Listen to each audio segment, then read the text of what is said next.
Hello everyone, welcome to eco commerce hub. इसमें मैं आपके साथ Uttarakhand open university MCom first semester का जो हमारा पेपर है जिसका कोड है आपका MCM 501, ये MCM 101 डिस्कस कर रही थी।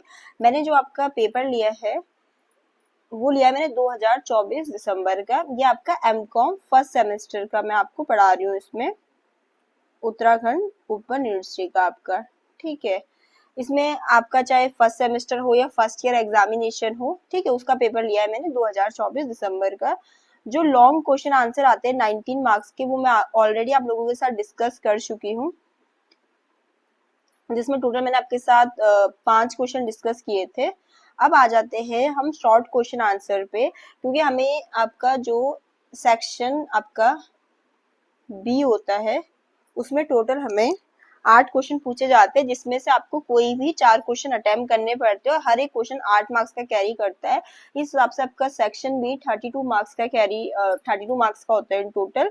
ठीक है, तो मैं तो आपके साथ पूरे ही 8 क्वेश्चन डिस्कस करूंगी, ठीक है, जो पूछे गए थे, क्योंकि पेपर में क्वेश्चन काफी रिपीटेड होते हैं और क्वेश्चन इस तरीके से पूछे जाते हैं जैसे लैंग्वेज चेंज करके। ठीक है, तो पहला हमें एक फर्स्ट क्वेश्चन ये पूछा गया था 8 मार्क्स में कि discuss the importance of rural development in India. ठीक है, कि जो आपका रूरल डेवलपमेंट है उसकी इम्पोर्टेंस बतानी है हमें इंडिया में।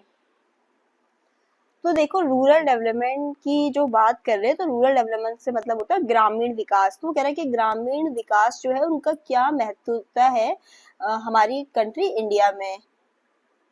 अब देखो, ग्रामीण विकास का अर्थ होता है मतलब गांव के एक ओवरऑल डेवलपमेंट से, जिसमें आपका देखो कृषि, शिक्षा, स्वास्थ्य, रोजगार या बुनियादी जो ढांचा होता है आपका इंफ्रास्ट्रक्चर का, जिसमें सड़क, बिजली, पानी है, कि इनमें मतलब सुधार करना। इसी से तो मतलब है हमारा किससे, जब हम रूरल डेवलपमेंट की बात कर रहे हैं इंडिया में। तो देखो, जो हमारा रूरल डेवलपमेंट होता है बहुत ही क्रूशियल होता है, क्योंकि आज भी हमारे अराउंड 65 से 70% तक जो हमारी इंडियन पॉपुलेशन है वो कहाँ रहती है, रूरल एरियाज में रहती है। तो हमारी जो इकोनॉमी है, हमारा एग्रीकल्चर है, ओवरऑल सोशल प्रोग्रेस किस पर डिपेंड है, कि भी हमारे रूरल एरिया के डेवलपमेंट पे। कि ऐसा तो नहीं ना कि बस हम अर्बन एरिया पे फोकस करें। अगर हमें अपनी कंट्री का एक मतलब होलिस्टिक डेवलपमेंट करना है, संपूर्ण विकास करना है, तो उसके लिए rural as well as urban areas का डेवलपमेंट बहुत जरूरी है।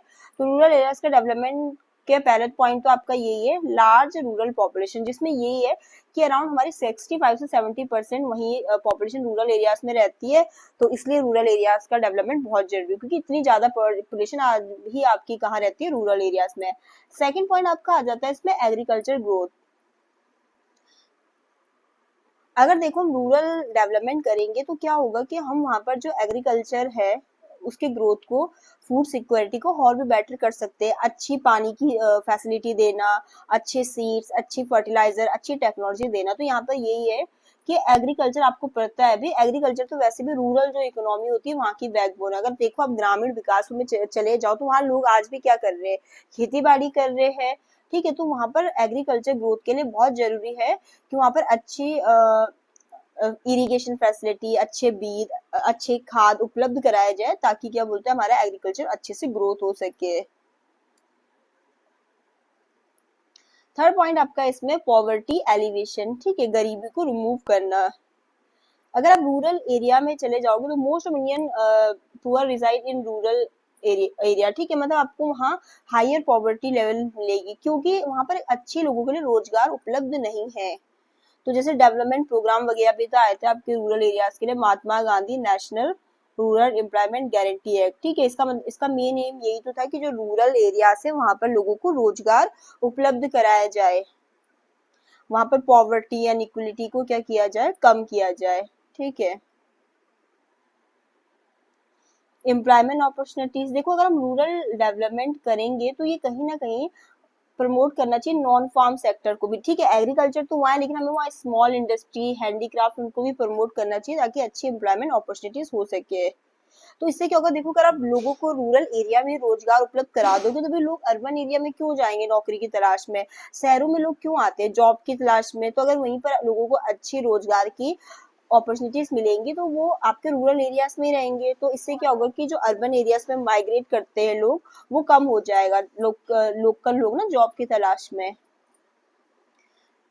इंफ्रास्ट्रक्चर डेवलपमेंट, फिर हमारा जो फिफ्थ पॉइंट है वो है कि अगर देखो वहाँ अच्छा इंफ्रास्ट्रक्चर का डेवलपमेंट हो जाए, जैसे अच्छी रोड, इलेक्ट्रिसिटी, स्कूल, आपके हॉस्पिटल्स वगैरह, अच्छा पीने का पानी रूरल एरियाज में, तो उससे फायदा ये होगा कि वहां पर देखो लोगों का जो आपका लिविंग ऑफ स्टैंडर्ड है वो भी इम्प्रूव हो जाएगा। और फिर वहां पर ये होगा ना कि कनेक्टिविटी को भी तो बढ़ाता है, अर्बन रूरल एरिया से कनेक्टिविटी उसकी बढ़ेगी, तो वहां पर बेटर ट्रेड हो जाएगा, ठीक है, अच्छी एजुकेशन, अच्छा हेल्थ केयर, ठीक है, तो अगर इंफ्रास्ट्रक्चर का डेवलपमेंट होता है।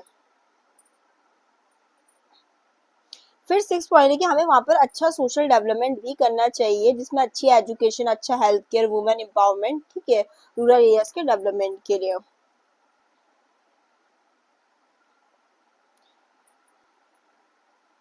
Balance regional growth. देखो अगर ये होगा कि जैसे गवर्नमेंट है वो सिर्फ अर्बन एरियाज के विकास पे ही ध्यान देगी, तो उससे क्या होगा कि जो रूरल एरिया है पिछड़ता चला जाएगा। बट रूरल एरिया हो चाहे अर्बन एरिया है, तो दोनों हमारी कंट्री का ही हिस्सा है ना वो। तो अच्छे हम चाहते हैं कि भाई एक बैलेंस रीजनल ग्रोथ के लिए बहुत जरूरी है कि रूरल एरिया का भी उतना ही विकास हो जितना अर्बन एरियाज का हो। गवर्नमेंट की तरफ से कुछ भी अगर इंफ्रास्ट्रक्चर में गवर्नमेंट इन्वेस्ट कर रही है या कुछ स्कीम ला रही है, तो आप अर्बन एरिया को फोकस करके नहीं ला सकते, आपको रूरल एरिया के लिए भी लाना पड़ेगा एक बैलेंस रीजनल ग्रोथ के लिए, क्योंकि तभी हमारी कंट्री का एक समग्र विकास होगा, जिसे हम कहते हैं हॉलिस्टिक डेवलपमेंट। अब आपका हम सेवंथ सॉरी एट पॉइंट पे आ जाते हैं।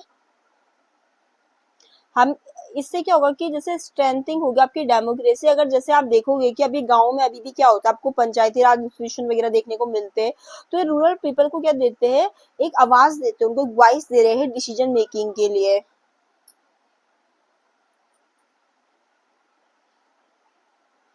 9 पॉइंट आपका सस्टेनेबल डेवलपमेंट। सस्टेनेबल डेवलपमेंट का मतलब क्या होता है कि जब हम आपका अगर आप कोई चीज का विकास कर रहे हो, तो ऐसा नहीं है कि बस अभी के लिए सोच रहे हैं, जब हम लॉन्ग टर्म डेवलपमेंट की सोचते हैं कि भी आज तो हम तो मतलब अच्छे से रहे, हमारी आने वाली पीढ़ी भी मतलब सही से रहे, इस चीज का लुत्फ उठा सके, तो जरूरी है कि हम इको फ्रेंडली फार्मिंग को प्रमोट करें, रिन्यूएबल एनर्जी के सोर्सेज पे फोकस करें, वाटर कंजर्वेशन पे फोकस करें, और नेशनल प्रोग्रेस, ठीक है। अब हमारे देश की अगर हम नेशनल प्रोग्रेस की बात करें, तो वो तभी तो होगी जब रूरल अर्बन एरिया दोनों को होगा। तो अगर रूरल एरिया में भी अच्छे से होगा, तो इससे क्या होगा कि हमारा हायर डिमांड होगी दूसरे सर्विसेज की, जो हमारे देश के विकास के लिए बहुत ही ज्यादा जरूरी है। तो देखो ये हमारे 10 पॉइंट हमने पढ़े रूरल डेवलपमेंट इन इंडिया के लिए, जिसमें हमने ये सारे पॉइंट पढ़े कि क्या क्या क्यों जरूरी है आपके रूरल डेवलपमेंट इंडिया में।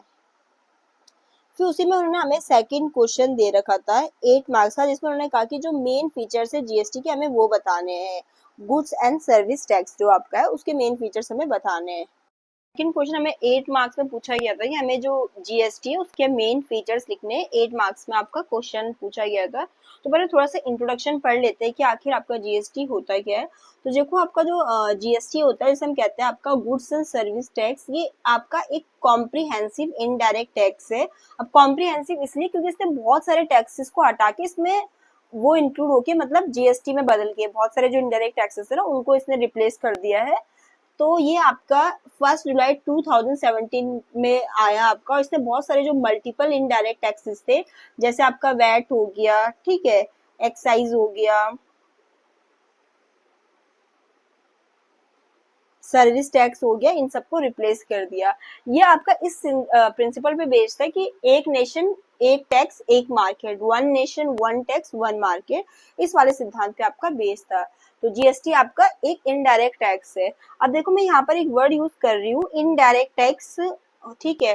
तो जीएसटी तो आपका इनडायरेक्ट टैक्स है, बट मेनली हमारे जो टैक्स होते हैं दो तरीके के होते हैं, एक होता है आपका डायरेक्ट टैक्स और दूसरा होता है आपका इनडायरेक्ट टैक्स, जो कि आपका क्या हो गया जीएसटी है। अब देखो जो डायरेक्ट टैक्स होता है वो ये होता है कि डायरेक्टली किसी इंडिविजुअल या ऑर्गेनाइजेशन पे लगता है, मतलब कि डायरेक्टली जो गवर्नमेंट को है वो टैक्स पेयर ही देगा, ठीक है। इसका पेमेंट कौन करेगा, जो टैक्स पेयर है वो डायरेक्टली गवर्नमेंट को देगा। किसी भी इंडिविजुअल की इनकम पे, वेल्थ पे, प्रॉपर्टी पे लगता है, और पे किया जाता है डायरेक्टली गवर्नमेंट को, किसके द्वारा, आपका टैक्स पेयर के द्वारा। जैसे आपका इनकम टैक्स हो गया, वो आपका डायरेक्ट टैक्स के एग्जाम्पल में आ जाता है। आपका वेल्थ टैक्स हो गया, ठीक है। तो ये तो आपका डायरेक्ट टैक्स हो गया। अब इनडायरेक्ट टैक्स ये होता है कि जो ये होता है, ये क्या बोलते हैं, जो कंज्यूमर है वो डायरेक्टली गवर्नमेंट को नहीं देता। क्या होता है कि बीच में आपके कुछ इंटरमीडियरी आ जाते हैं, जैसे सेलर, सर्विस प्रोवाइडर, वो इनको कंज्यूमर से कलेक्ट करते हैं, फिर जाके वो गवर्नमेंट को पे करते हैं। तो आपका इनडायरेक्ट टैक्स वो होता है जो डायरेक्टली पे नहीं करता टैक्स पेयर गवर्नमेंट को, बट ये होता है कि वो इंटरमीडियरी को पे करेगा और उनके द्वारा आपका गवर्नमेंट को दिया जाता है। तो जस्ट आपका डायरेक्ट टैक्स के अपोजिट है।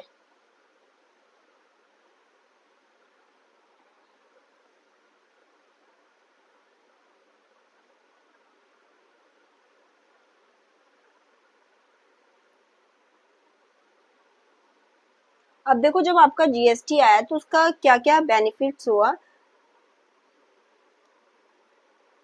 तो इसने कहीं ना कहीं जो आपका कैस्केडिंग इफेक्ट था उसको क्या किया, आपका एलिमिनेट किया। अब कैस्केडिंग इफेक्ट क्या होता है कि जैसे कोई चीज 100 रुपए की है, उस पर टैक्स लग के वो 110 रुपए की हो गई, फिर अब ऊपर से उस पर एक टैक्स के ऊपर टैक्स लग रहा है, ठीक है, तो उससे चीज क्या हो रही है, महंगी हो रही है ना। तो इसने कैस्केडिंग इफेक्ट को एलिमिनेट किया।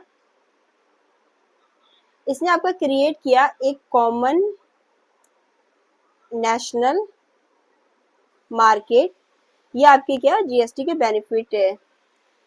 काफी सिंपल आपका ये टेस्ट है, तो जो बिजनेस करना हो गया वो क्या हो गया, इजी हो गया। किसके आने के कारण, आपका जीएसटी के आने के कारण।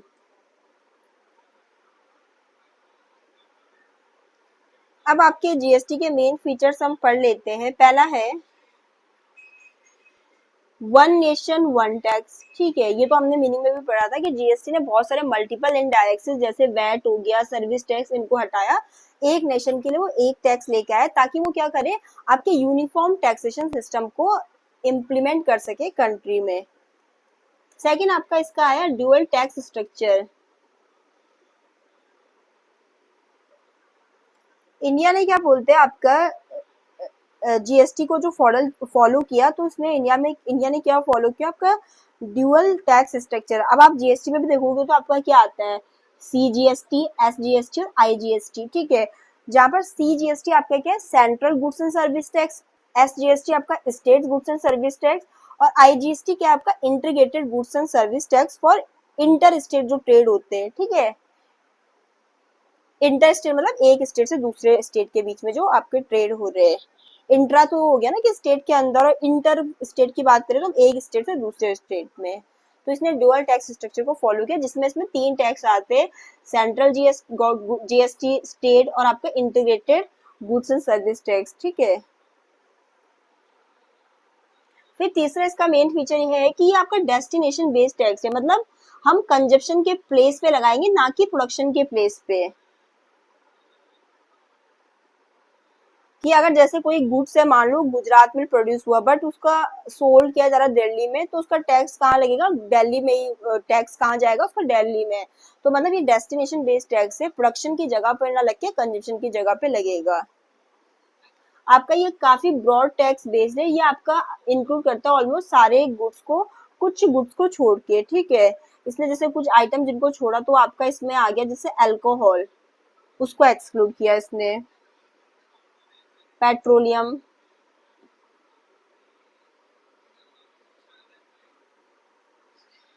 फिर आपका इसका फिफ्थ फीचर है input tax credit. Input tax credit में ये है कि जो बिजनेसेस है वो आपका क्लेम कर सकते हैं, क्लेम कर सकते हैं क्रेडिट, आपका टैक्स जो उन्होंने पे किया परचेसेस पे, जिससे उनका ओवरऑल बर्डन कम हो जाता है। कि इसमें बिजनेस जिस टैक्स को पे कर रहे हैं उसके लिए क्लेम कर सकते हैं क्रेडिट को, ठीक है। इससे उनका जो टैक्स बर्डन है वो कम हो जाएगा, और डबल टैक्सेशन भी इससे अवॉइड हो जाएगा, किससे, आपका इनपुट टैक्स क्रेडिट से। फिर आपका सिक्स्थ फीचर जीएसटी का ये है कि इसने कहीं ना कहीं हमारे टैक्सेशन सिस्टम को काफी सिंपल और ट्रांसपेरेंट बना दिया है।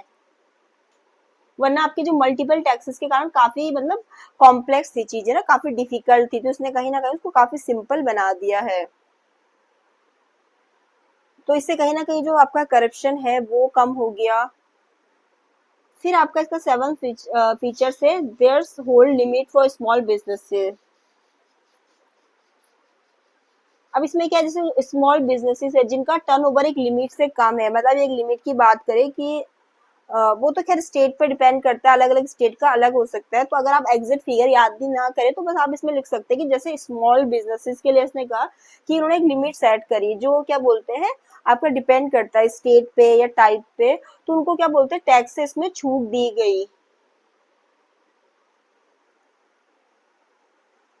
आपका ये टेक्नोलॉजी ड्राइवन सिस्टम है जीएसटी, क्योंकि हम जीएसटी को हमने इम्प्लीमेंट किसके थ्रू किया, जैसे आपके जो ऑनलाइन जीएसटी पोर्टल थे उनके थ्रू, जिसमें रजिस्ट्रेशन रिटर्न फिल करना पेमेंट करना काफी इजी और ट्रांसपेरेंट हो गया, क्योंकि उसको टेक्नोलॉजी से जोड़ दिया गया, ऑनलाइन कर दिया गया। इसने मेक इन इंडिया को भी आपका प्रमोट किया, किसने, जीएसटी ने।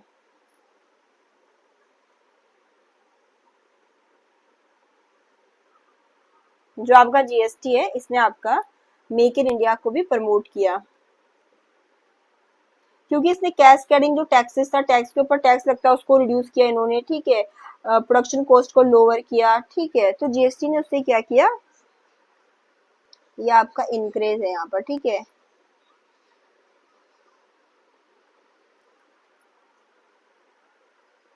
तो इसने इंक्रीज किया मोनो मैन्युफैक्चरिंग को बूस्ट किया, मतलब इकोनॉमी को, मतलब मेक इन इंडिया को प्रमोट किया। आपका 10th फीचर है कि बूस्ट इकोनॉमिक ग्रोथ। अब देखो जब जीएसटी का हमने कहा कि मेन एम यही था कि यूनिफाई करना टैक्स सिस्टम को, यूनिफॉर्मिटी लेकर आना उसमें, तो उससे क्या हुआ, एफिशिएंसी इंक्रीज हुई, रेवेन्यू कलेक्शन बढ़ा गवर्नमेंट का, ठीक है, बिजनेस करना इजी हो गया, तो कहीं ना कहीं हमारी इकोनॉमिक ग्रोथ इससे अच्छी हो गई। तो भाई ये था आपके जीएसटी का फीचर्स, ठीक है, जिसमें हमने पढ़ा पहले वन नेशन वन टैक्स, फिर आपका ड्यूल टैक्स स्ट्रक्चर, जिसमें हमने कहा कि 3 तरीके के आपके जीएसटी के अंदर टैक्स आते हैं। फिर हमने कहा कि डेस्टिनेशन बेस्ड टैक्स, जिसमें हमने पढ़ा कि आपका जीएसटी कंजप्शन के प्लेस पे लगती है ना कि प्रोडक्शन के प्लेस पे। फिर आपका ब्रॉड टैक्स बेस्ड, जिसमें हमने कहा कि सारे गुड्स इसमें आए, कुछ जैसे आपको गुड्स को छोड़ के कुछ जो छोड़े थे वो आपके अल्कोहल पेट्रोलियम हो गए। देन आपका इनपुट टैक्स क्रेडिट पड़ा जिसमें हमने, ठीक है। 6 फीचर ट्रांसपेरेंट और सिंपल था आपका सिस्टम। फिर इसने जैसे छोटे बिजनेसमैन को छूट दी, ठीक है, एक लिमिट तक। ऑनलाइन से क्या बोलते हैं करप्शन वगैरह कम हुआ कहीं ना कहीं, मेक इन इंडिया को प्रमोट किया, हमारी इकोनॉमी के ग्रोथ को भी बूस्ट किया।